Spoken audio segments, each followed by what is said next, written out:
La revista El Doctor en Casa presenta su programa El Doctor en Casa TV.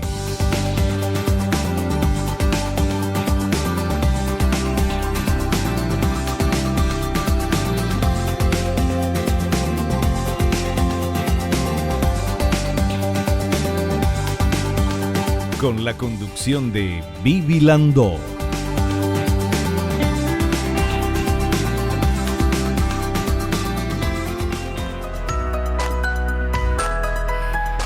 Hola, ¿cómo están todos? Muy, pero muy bienvenidos. Esto es El Doctor en Casa. Hoy vamos a hablar con la doctora Perla Alcaraz Duarte, especialista en alergia, asma e inmunología clínica, sobre las alergias de primavera.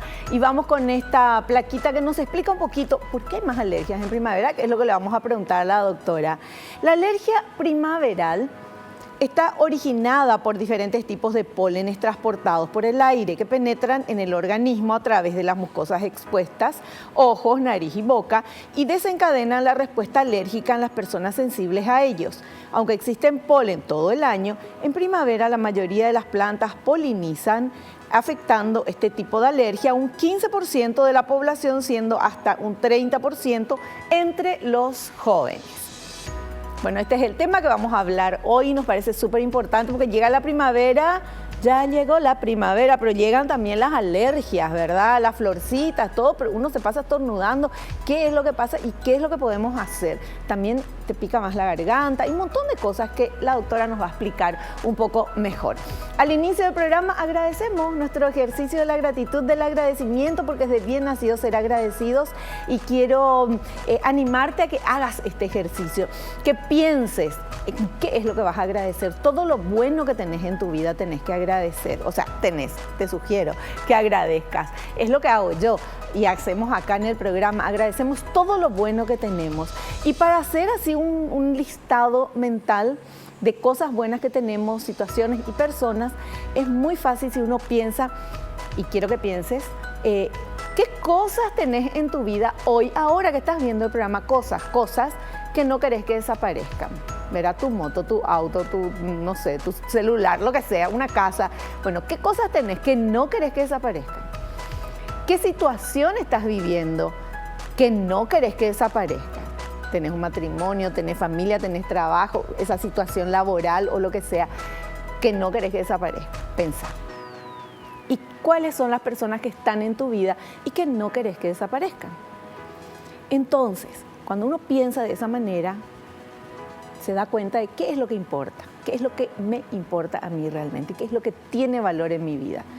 Y de esa manera agradecemos eso que tiene valor. Así se hace el ejercicio de la gratitud y así nos ponemos del lado bueno y positivo de la vida y nos inyectamos de energía buena y tenemos fuerzas para hacer los cambios que necesitamos hacer para ser la mejor versión de nosotros mismos, porque para eso estamos acá en este mundo. Nosotros agradecemos y hacemos nuestro ejercicio de la gratitud agradeciéndole a Dios antes que nada por el don de la vida, que es lo más importante, el mayor regalo que tenemos. Agradecer por la salud, por el amor, por la familia, por los amigos, por el trabajo, por los compañeros de trabajo. Y ahora quiero que vos agradezcas todo eso que pensaste cuando comenzamos a hablar del tema. Gracias por estar del otro lado, de verdad. Es muy importante para nosotros que vos estés asistiendo a este programa, porque este programa está hecho para vos. Bienvenido. Esto es El Doctor en Casa.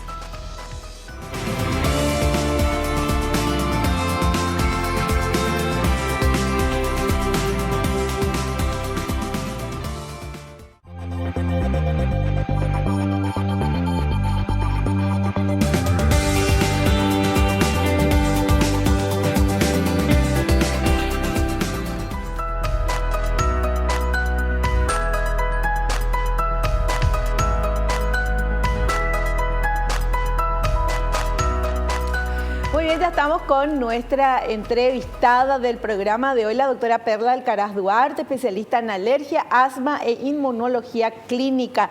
Doctora, ¿qué tal? ¿Cómo estás? Bienvenida al programa. Ay, gracias, Vivi. Como siempre, encantada de estar en tu programa. Bueno, un gusto tenerte acá y hablar de esto que es tu tema y que es nuestro problema.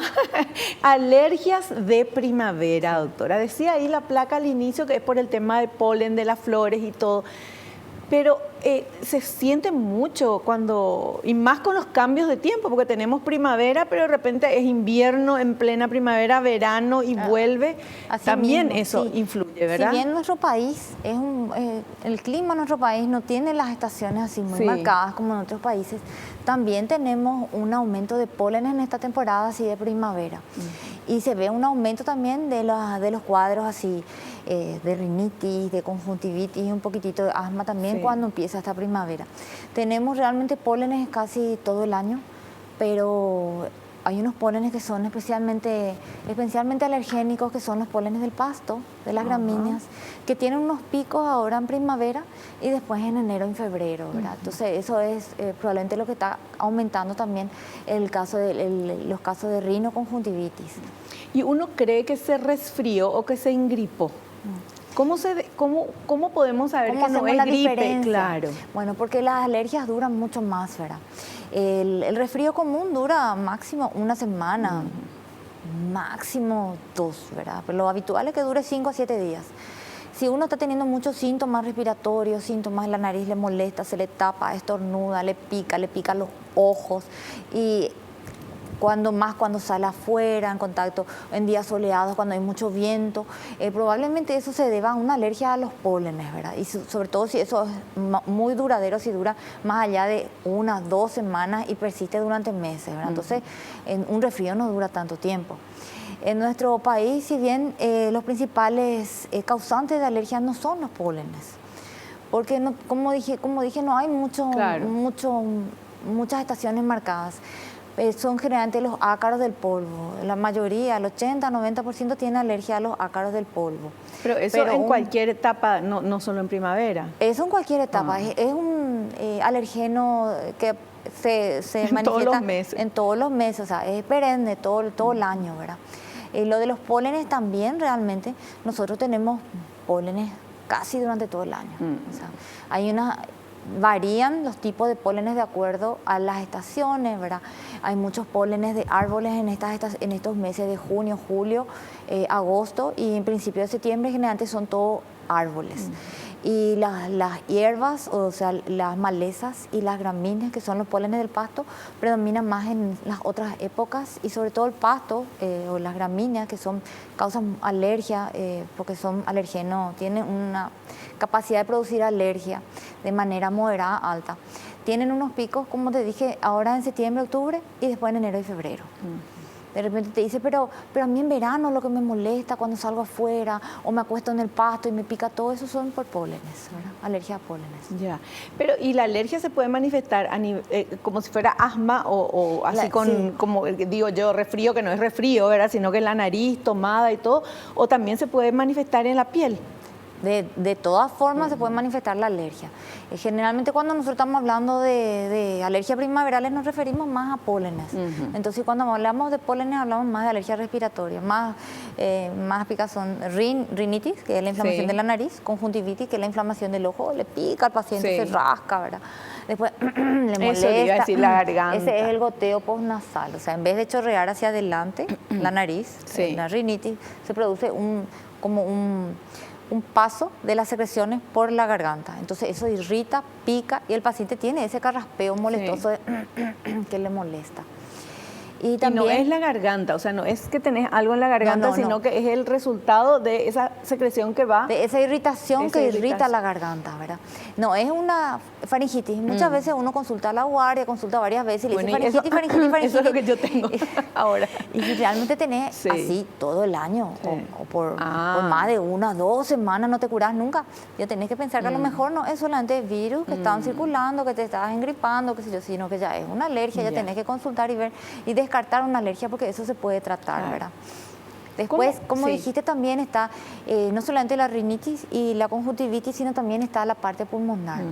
El asma también puede ser por pólenes, ¿verdad? Por alergias primaverales. Y generalmente cuando hay mucho nivel de polen en el aire, el paciente puede tener más síntomas cuando se expone al aire libre, ¿verdad? Entonces hay ciertas medidas que después vamos a hablar de qué medidas tomar cuando uno sabe que es alérgico a los pólenes. Después también puede dar, como dijimos, en la piel. La urticaria, mucha gente te dice, sí, cuando estoy en contacto con el pasto, lo que me sale todo roncha. Es una urticaria de contacto con pólenes del pasto. Y también se describen, pero rarísimos son los casos, ¿verdad? De casos en que se ven afectados, por ejemplo, la piel, da síntomas respiratorios, o sea, síntomas un poco más graves, que ya pueden ser un poco más severos, ¿verdad? Pero esos son realmente casos muy raros. Ya. Y ¿cómo uno, o sea, cómo llega uno al alergólogo, al especialista? Porque generalmente uno piensa, bueno, me engripé, hay tantas cosas, o sea, se nos mezclan todo, a no ser que te salga algo en la piel, pero si es algo de tipo la nariz, la garganta que te pica y qué sé yo, con tantos virus dando vuelta, uno dice, me tomó. Pero el paciente generalmente se da cuenta, porque ya sabe que nunca se cura. Que siempre está resfriado. Y tiene papá alérgico, tiene mamá alérgica, tiene tía alérgica, tiene ya conoce a algunos sobrinitos, porque hoy en día mucha gente es alérgica, entonces el paciente ya reconoce, y a veces el paciente llega solo. Muchas veces es referido también por los médicos de atención primaria, el clínico, el pediatra, después por la guardia, y muchas veces, como te dije, viene el paciente, porque se da cuenta. Bueno, ¿y cómo una vez que llega el paciente a tu consultorio, qué es lo primero que vos haces? ¿Cómo descubrís alérgico a qué es? Bueno, primero hay que hacerle una buena historia clínica, ¿verdad? Hay que preguntarle al paciente cuáles son sus síntomas, la duración de sus síntomas, qué tipo, qué sistema afecta, respiratorio, cutáneo, gastrointestinal, dependiendo de qué tipo de alergia. Y después el paciente generalmente con la historia te orienta, te dice, sí, cuando en esta época del año siempre me da, siempre en esta misma época. O cuando me levanto temprano me molesta mi nariz, o cuando saco la ropa guardada del ropero me molesta, entonces vos ya estás pensando que es ácaros. Sin embargo, cuando te dice, cuando estoy en contacto con el pasto me pica todo, me hace estornudar, me molesta mi ojo, entonces vos ya estás pensando, o con cierta planta, entonces vos ya estás pensando que a lo mejor a ese polen. O me lame el perro y se me acerca y ya me sale roncha. O me hace estornudar, me pica mi ojo cuando estoy en contacto con el gato. O sea, la historia clínica orienta bastante. Realmente mucha gente también se acerca queriendo saber a qué es alérgico. Te dice, yo vengo para saber a qué es alérgico. Pero vos le haces su historia clínica y no tiene ninguna historia. Entonces, realmente en esos casos hacer pruebas de alergia sin tener una historia no es muy O sea, correcto. Por prevenir más o menos se van a ver. Por prevenir, y realmente no es tampoco muy correcto eso. Si el paciente tiene muchos síntomas, tiene historia, tiene historia familiar sobre todo, entonces sí o sí tiene que consultar para descartar una alergia. Y en los niños pequeños se ven mucho infecciones virales a repetición. Entonces ahí el diagnóstico es o una alergia o los virus a repetición, porque cuando son chiquititos se exponen, recién van conociendo los virus, el organismo se va empezando a defender, entonces es un poco difícil en esos casos hacer el diagnóstico diferencial a veces solo por la clínica. Entonces se hacen ciertos estudios, se hacen los prick test, que son la testificación cutánea para ver a qué es alérgico el paciente, y también se pueden hacer análisis de sangre para ver IgE específica contra eso que nosotros sospechamos que puede ser la causa de su alergia. Perfecto. Bueno, entonces más o menos ya sabemos cómo viene la mano y vamos a ir conociendo un poquito más. Vamos a pedirle al señor director, ponemos este primer material, por favor. Los pólenes y el sistema inmunitario. El primer encuentro del sistema inmunitario con un alergeno no produce síntomas. Los macrófagos, células que forman parte de las defensas corporales, degradan al alergeno y crean anticuerpos específicos frente al mismo, de modo que en posteriores encuentros se produce su reconocimiento y se desencadena una serie de procesos en cascada que conducen a la liberación de determinadas sustancias químicas que reciben el nombre de mediadores alérgicos. Entre ellas destaca la histamina que, una vez liberada, es transportada hacia una serie de células localizadas en diferentes órganos del cuerpo que poseen receptores específicos para ella. La unión de la histamina a sus receptores desencadena a su vez una respuesta en los diferentes tejidos que se manifiesta por los síntomas alérgicos. Bueno, lo único que entendía y que me quedó claro, después me vas a explicar, es que el primer contacto con esa sustancia o eso, lo alergeno, no produce la alergia todavía, bien, ¿verdad? La primera vez no es que te va a salir alergia. Después sí. ¿Y por qué es eso? ¿Por qué? Porque el cuerpo tiene que reconocerle a la sustancia como algo extraño.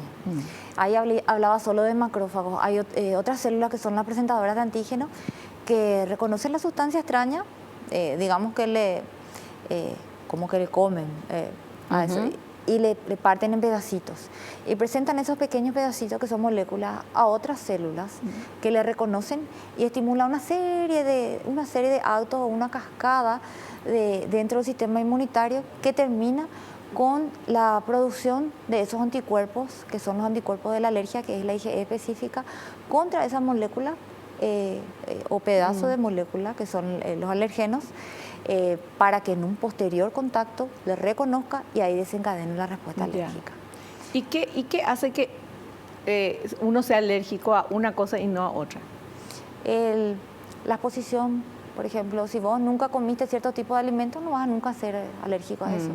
Si vos vivís en Paraguay, no vas a tener nunca alergia al polen del olivo, por ejemplo, acá no hay. Claro. Sin embargo, si vos te vas a vivir en España y vos tenés esa predisposición alérgica, probablemente claro, uno ya tiene la predisposición alergia a alguna cosa. La alergia es así, la alergia es mitad genética, mitad ambiental. Vos podés nacer con la predisposición, pero por cosas de la vida no tenés contacto, no desarrollaste, ¿verdad? Pero, o tener la predisposición y tuviste contacto con ese alergeno y se disparó tu alergia y empezaste a crear esa cascada inflamatoria con la producción de los anticuerpos y después una respuesta alérgica. Y esa IgE, que es la inmunoglobulina de la alergia, es la que se busca cuando uno hace la testificación cutánea y cuando uno hace los análisis sanguíneos. Por eso se le dice IgE específica. Se le dice también RAS, también hay otros tipos de diagnóstico molecular ahora en el país, el ALEX, ¿verdad?, que nos ayudan muchísimo a hacer el diagnóstico correcto de las alergias, ¿verdad? Perfecto. Bueno, ¿qué podemos hacer? ¿Hay algo que uno pueda hacer para evitar tener alergia? No, ¿verdad? Porque es genético, o sea, no estar en contacto, pero no podemos evitar que mi hijo no tenga, yo estoy esperando un bebé y que ese bebé no tenga alergia, no puedo hacer nada. La parte genética ya está, eso no vamos a cambiar. La parte ambiental es lo que nos después hace que como que se desencadene y se despierte esa alergia que está ahí en los genes, ¿verdad? ¿Y cómo podemos combatir eso? Alimentación sana, vida sana, alimentación variada, ¿verdad?, para cuidar nuestro microbioma intestinal, ¿verdad?, respiratorio, tratar de que el aire que respiramos sea lo más limpio posible, ¿verdad?, que muchas veces no depende de nosotros. Todo eso influye. Claro, perfecto. Bueno, vamos a seguir hablando, doctora, pero ahora hacemos un pequeño corte, volvemos ya.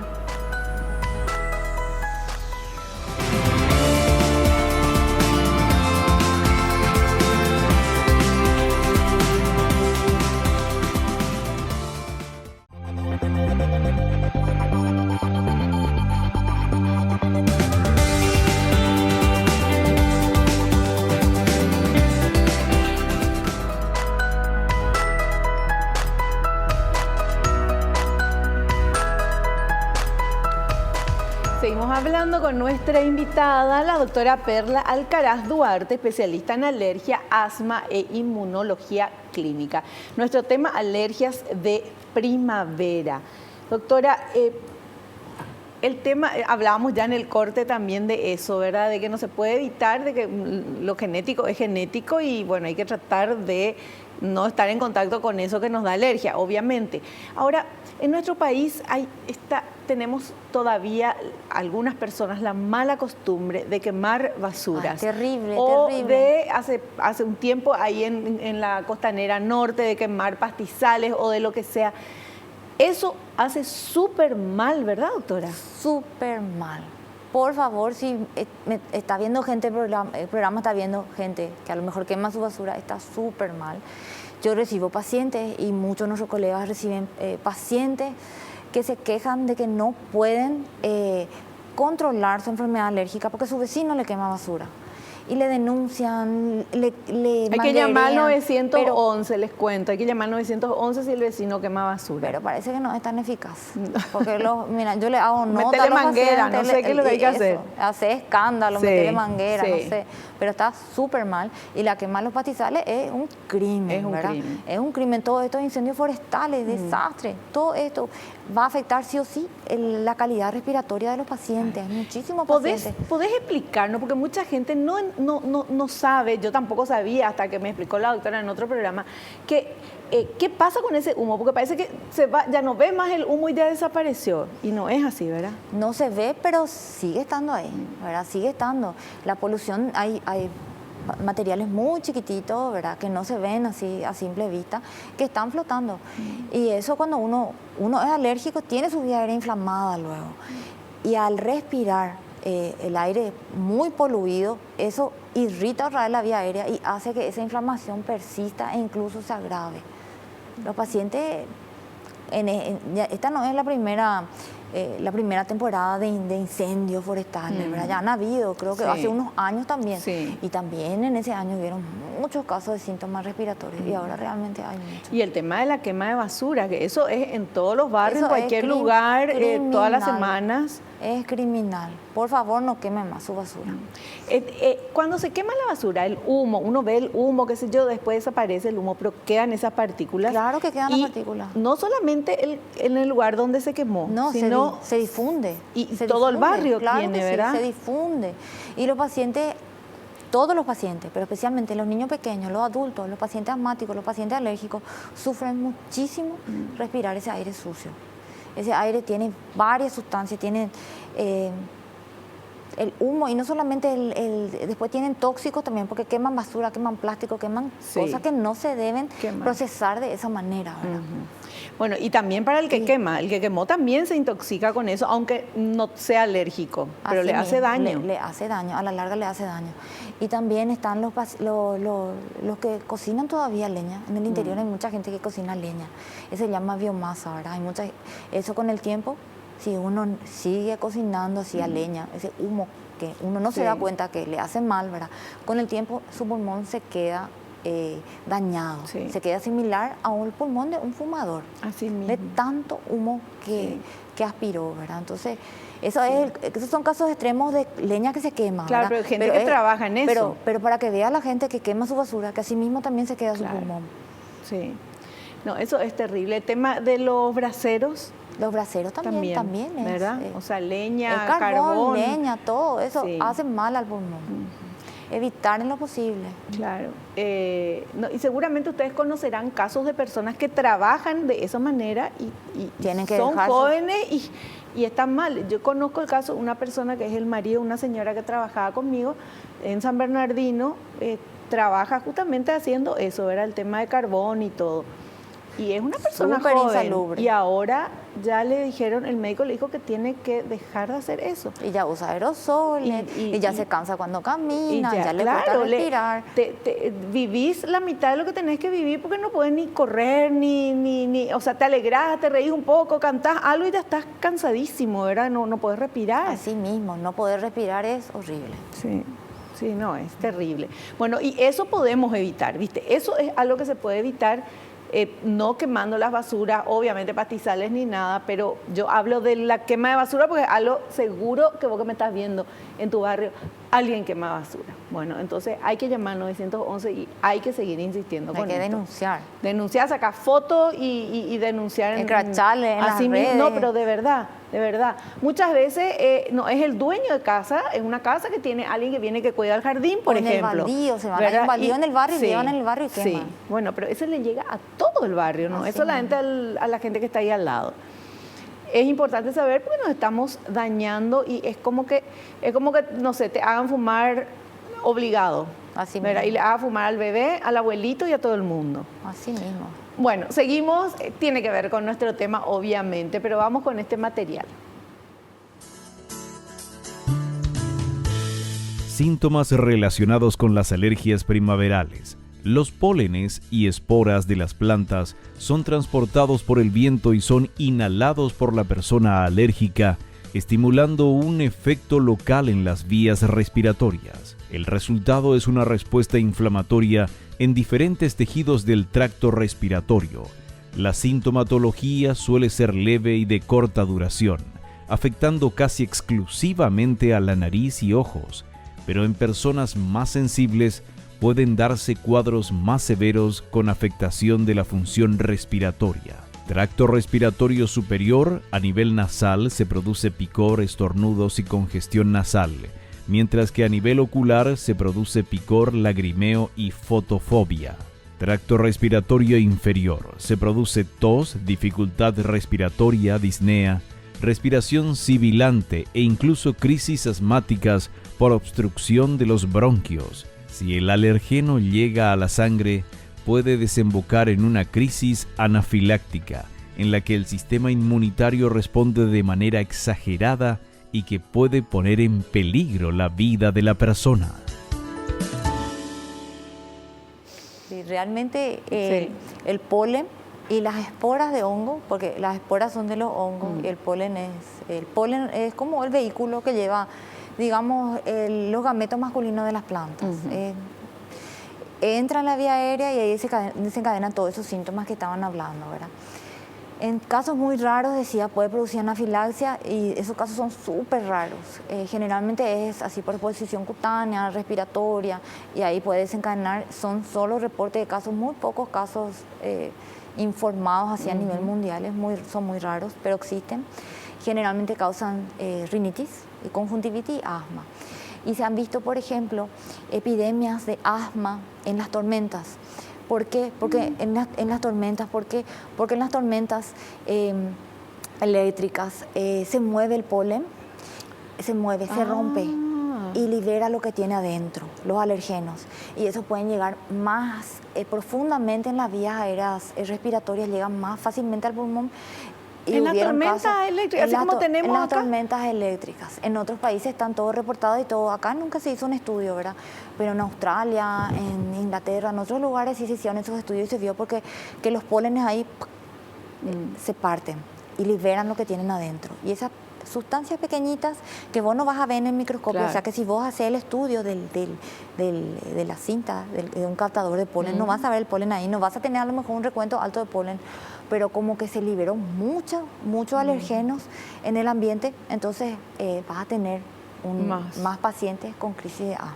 Pero y acá que tenemos tormentas eléctricas y hay que estudiar repetición. Eso es algo que hay que investigar, ¿verdad? Porque realmente con las tormentas eléctricas se parten los pólenes, se liberan los alergenos más chiquititos y eso llega hasta las vías aéreas más pequeñas del pulmón y producen crisis de asma severa y en gran cantidad. La primera que escucho, doctora, eso. El tema de las tormentas eléctricas. Sí, asma de las tormentas se llama. Asma de las tormentas. Asma de las tormentas. Y se ve por los pólenes, de que estamos hablando de alergia primaveral. Claro. Perfecto. Bueno, vamos aprendiendo cada día más acá en El Doctor en Casa. Vamos con este otro material, por favor. Tratamiento de la alergia primaveral. Después de un diagnóstico por el médico, el estudio de la historia clínica y pruebas complementarias, se procede al tratamiento que consta de varios componentes. Evitar factores desencadenantes como la exposición al alergeno y agentes irritantes, humo de tabaco, cosméticos, etc. Tratamiento farmacológico para aliviar y controlar los síntomas. Antihistamínicos orales y tópicos utilizados por vía intranasal u ocular. Descongestionantes y o corticoides intranasales. Inmunoterapia. Son vacunas que contienen extractos de proteínas de pólenes y son aplicadas en forma de inyectables o vía oral, siempre en dosis progresivas para generar así una tolerancia del sistema inmune. Este tratamiento tiene 3 objetivos básicos. El primero es disminuir los síntomas a largo plazo. El segundo objetivo es que a los riníticos que están llevando este tratamiento se les controle la situación, evitando que se les agregue un asma. Y el tercer gran objetivo es prevenir nuevas sensibilizaciones. Es así realmente. El tratamiento farmacológico es tópico, puede ser también por vía general, por vía oral, inyectable, dependiendo de cómo esté el paciente, ¿verdad? Parenteral, dependiendo de cómo esté el paciente. Se usan corticoides nasales, se usan corticoides oculares, antihistamínicos nasales, oculares, también se usan descongestivos. Los descongestivos nasales se recomiendan usar solo por un corto tiempo porque causan obstrucción nasal de rebote. Realmente hay que saber usar. A mí por eso no me gusta usar tanto, pero cuando es necesario se usa y funciona súper bien, solo que el paciente por eso no tiene que automedicarse, porque el paciente empieza con una rinitis alérgica y empieza a usar, puedo decir los nombres comerciales, empieza a usar nafasolina, empieza a usar desalergín y usa de manera prolongada. Y ahí a la rinitis alérgica le sumamos una rinitis medicamentosa. Entonces, siempre el tratamiento debe ir acompañado, ¿verdad?, por las indicaciones y el seguimiento del médico. Claro, porque la persona se acostumbra a usar esas gotitas y después ya no puede ni respirar si no se pone las gotitas, ¿verdad? Digamos que es un acostumbramiento, entre comillas. Realmente lo que se produce es, uno se pone las gotitas y el efecto farmacológico que produce las gotitas es los vasos sanguíneos se vuelven más chiquititos. Entonces, al volverse más chiquititos, vasoconstrictores, por eso se llama. No se libera tanta agüita alrededor, disminuye la agüita, que es el edema de los tejidos, entonces se desinflama más y se achican los cornetes que están en la nariz y uno respira bien. Pero con el tiempo, cuando más se pongan las gotitas, eso rápidamente disminuye la duración de la acción. Entonces y de rebote se produce, en vez de vasoconstricción, vasodilatación. Al contrario. Claro. Entonces cada vez necesitamos más y más y más. Y vos ves pacientes que usan cada 2 o 3 horas y no pueden dejar. Se van a bailar y andan con su gotita. Claro. Entonces, de manera cuidadosa. Pero sí está indicado, claro. Está indicado. Cuando está bien indicado es súper útil. Perfecto. Doctora, hacemos un pequeño corte. Volvemos enseguidita.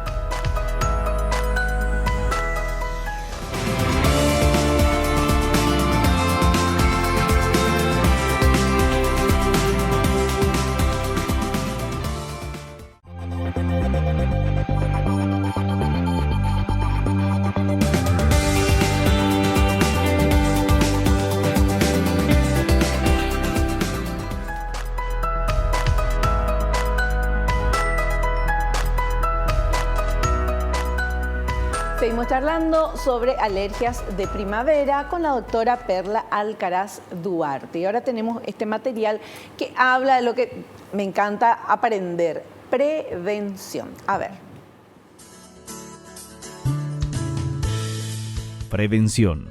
Disminuya la actividad temprano a la mañana y al atardecer, porque generalmente es cuando el polen se encuentra más presente en el aire.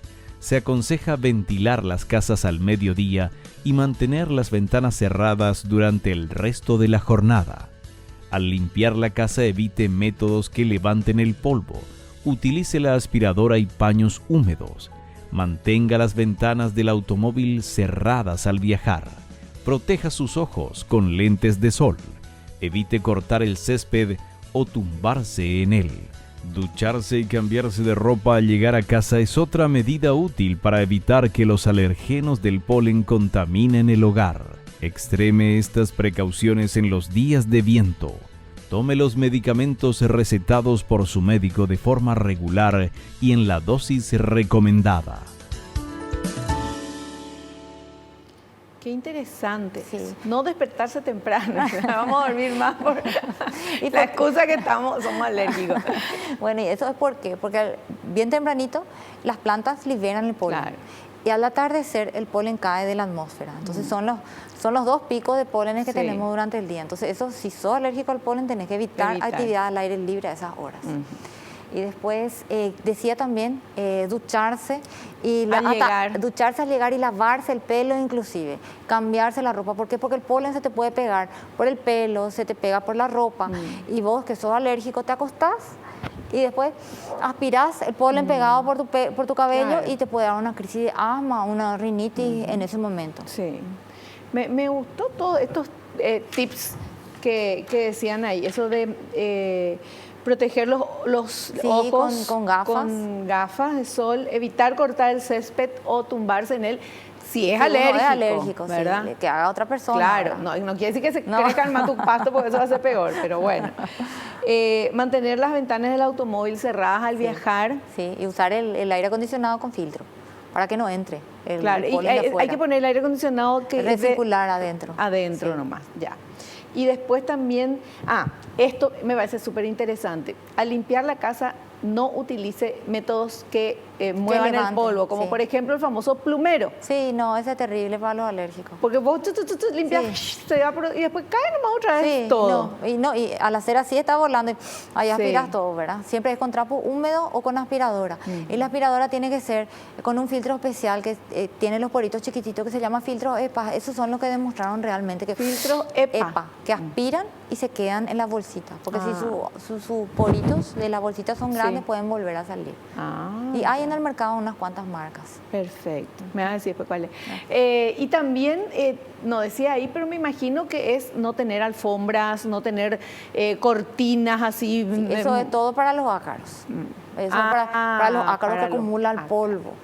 Claro. Pero para el polen realmente pues es un alergeno de exterior. Generalmente no está dentro de la casa. Por eso dice cerrar las ventanas durante todo el día. Y por eso para que también no el tema del aire acondicionado, de limpiar bien y que esté con el filtro necesario. Perfecto. Y esto de ventilar las casas al mediodía es justamente por eso, ¿verdad? Por el tema que a la mañana y a la tardecita está el polen. Al mediodía uno puede abrir, pero en temporada alta cerrar. Para eso uno tiene que estar informado. La población, si vos sos alérgico a tal polen, por ejemplo, al polen de cierto árbol que solamente florece de junio a agosto, esa va a ser la época en la que vas a tener síntomas. Entonces, en esa época lo que tenés que extremar es esos cuidados. El resto del año no vas a tener problemas. Ya, perfecto, genial. Bueno, vamos a ver este siguiente material, por favor. Advertencia importante. Son muchas las personas que solo tratan su alergia cuando aparecen los síntomas en busca de un alivio inmediato. El tratamiento con cualquier medicamento recetado para combatir el asma o cualquier reacción alérgica no debe interrumpirse sin el consentimiento y la supervisión de un médico, ya que muchos de ellos pueden desencadenar crisis alérgicas graves u otros efectos secundarios si su administración cesa bruscamente.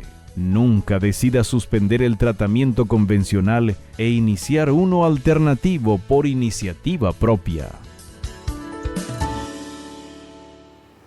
Consejo súper importante, ¿verdad?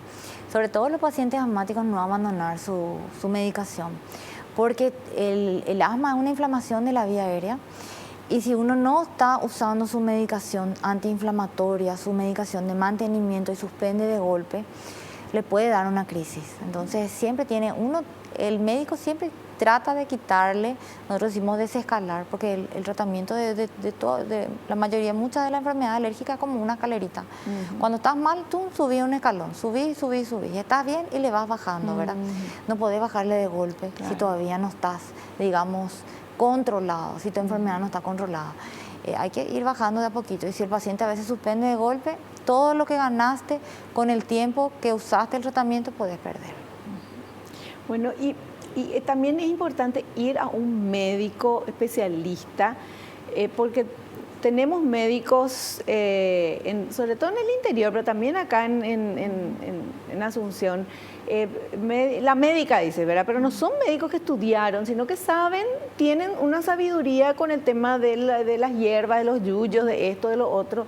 Pero en este caso, siempre hay que consultar con un profesional de verdad, con todo el respeto que me merecen las personas que trabajan de esa manera, pero... Realmente nosotros, si el paciente quiere hacer su terapia alternativa, no hay problema, que siga haciendo su terapia alternativa.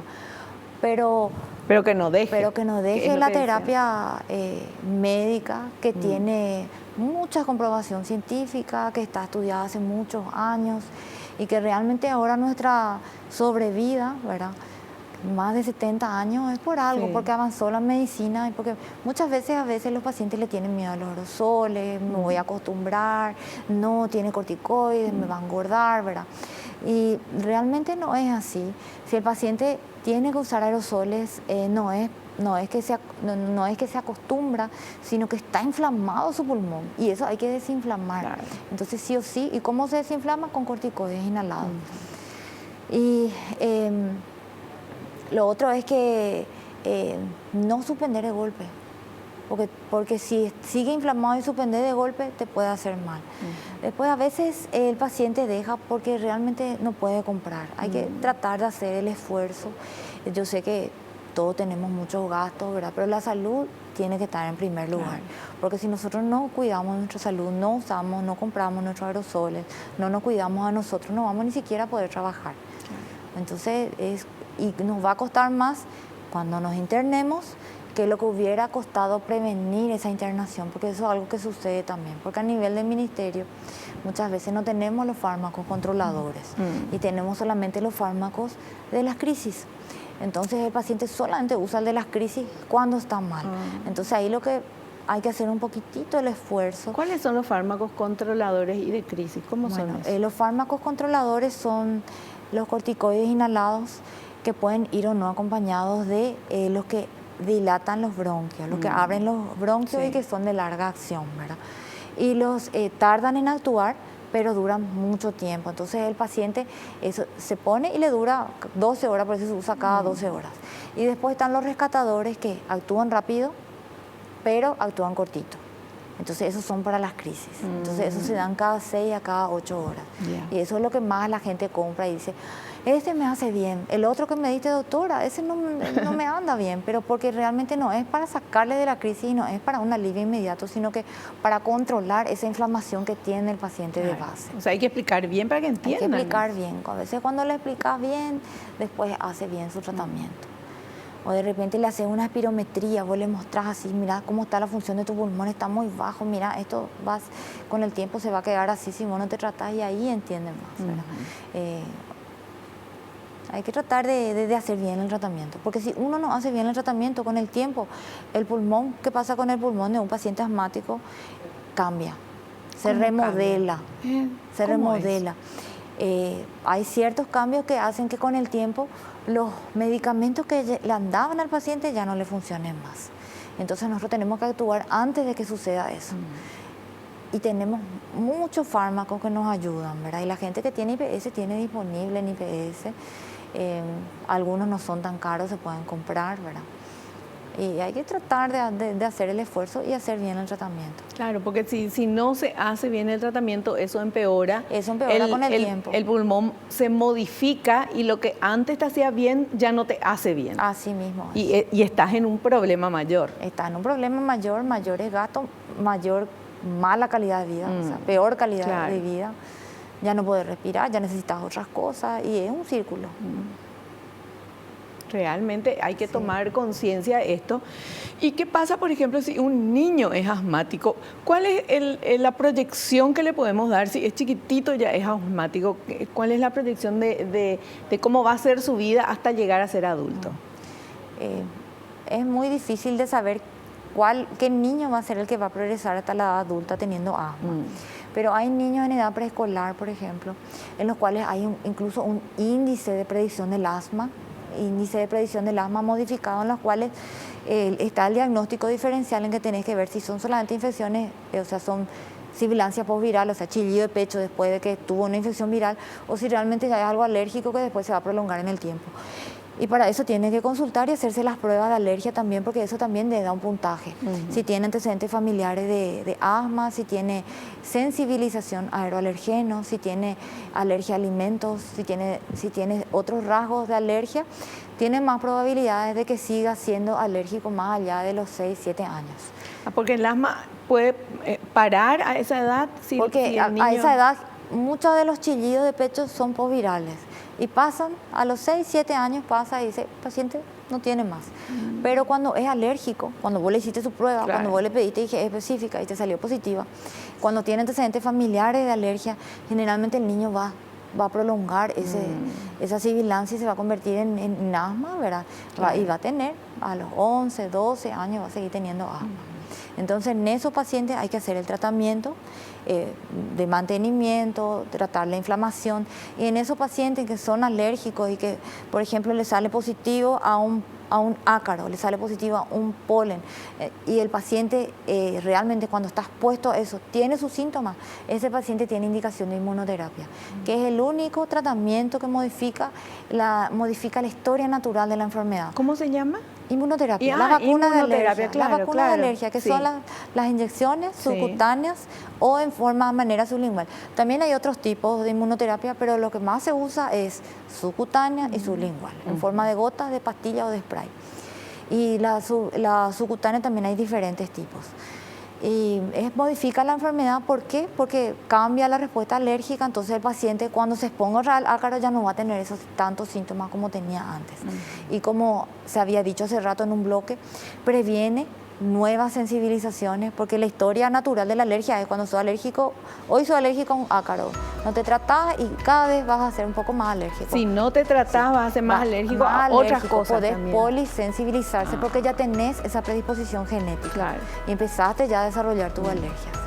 Lo otro es previene la progresión a asma. Los pacientes que son riníticos, que tienen rinitis persistente, en un porcentaje pueden llegar a tener asma. Y se vio también con la inmunoterapia que se previene la progresión a asma si se empieza en etapas tempranas, ¿verdad? Si está bien indicado. Perfecto, súper claro. Doctora, hacemos una pequeña pausa. A la vuelta vamos a estar con las consultas que ustedes están haciendo a través de redes sociales para nuestra entrevistada. Estamos como El Doctor en Casa en todas las redes sociales.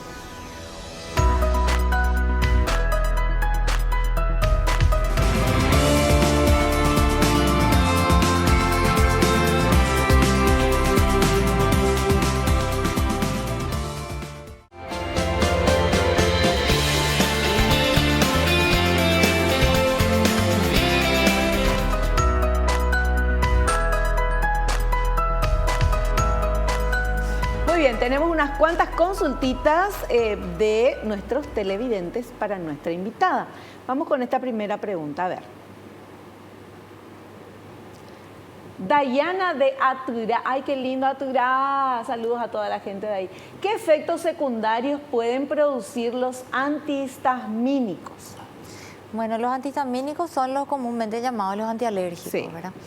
Sueño, doctora. Sueño. Ese es el primer efecto colateral, ¿verdad? Que se quejan todos los pacientes. Pero hoy en día hay diferentes tipos de antihistamínicos. Están los de primera, los de segunda, incluso algunos hablan de tercera generación. Los de primera generación, que son los más viejitos, son los que causan más sueño.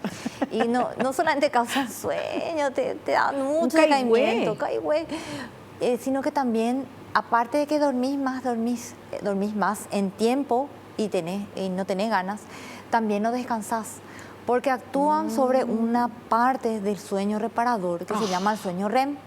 Entonces, no me digas. Sí, actúan, entonces inhiben una pequeña parte, acortan el sueño REM. Entonces el paciente duerme mucho, pero no descansa. Por eso que el paciente está embotado. Eso es realmente está embotado, está como zombie después de tomar su antialérgico, tomar su tomar su antigripal. Y que no hay que manejar ni nada. Que no hay que ¿verdad? manejar, no maquinarias pesadas. Si trabajas en cosas que necesitan mucha atención, trata de evitar, ¿verdad? Porque realmente está comprobado que los pacientes alérgicos que toman mucho antihistamínico tienen más accidentes de tráfico, más accidentes laborales, menos rendimiento escolar, tienen sueño, faltan a la escuela, ¿verdad?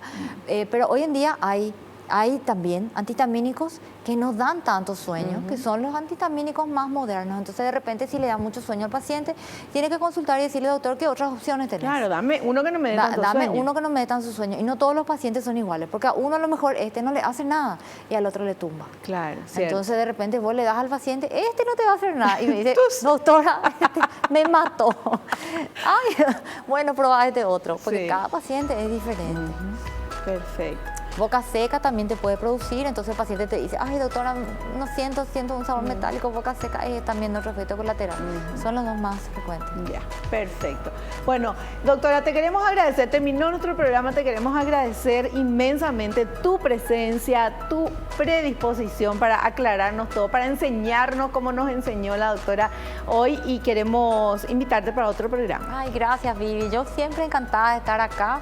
Siempre es un gusto estar en tu programa, siempre hay mucha alegría, siempre hay ese contagio, ese entusiasmo que vos tenés, siempre es muy agradable y le llega a la gente. Muchas gracias. Y a tus invitados. Ay, qué gusto. Muchísimas gracias. Nosotros nos despedimos hasta el próximo programa, si Dios así lo permite. Y no te olvides lo que te digo siempre, porque es cierto, naciste para ser feliz. No te conformes con menos. Chao, chao.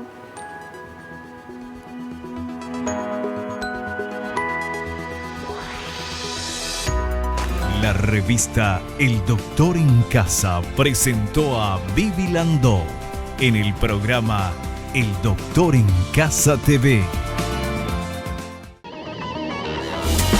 Fue una realización de Alicante.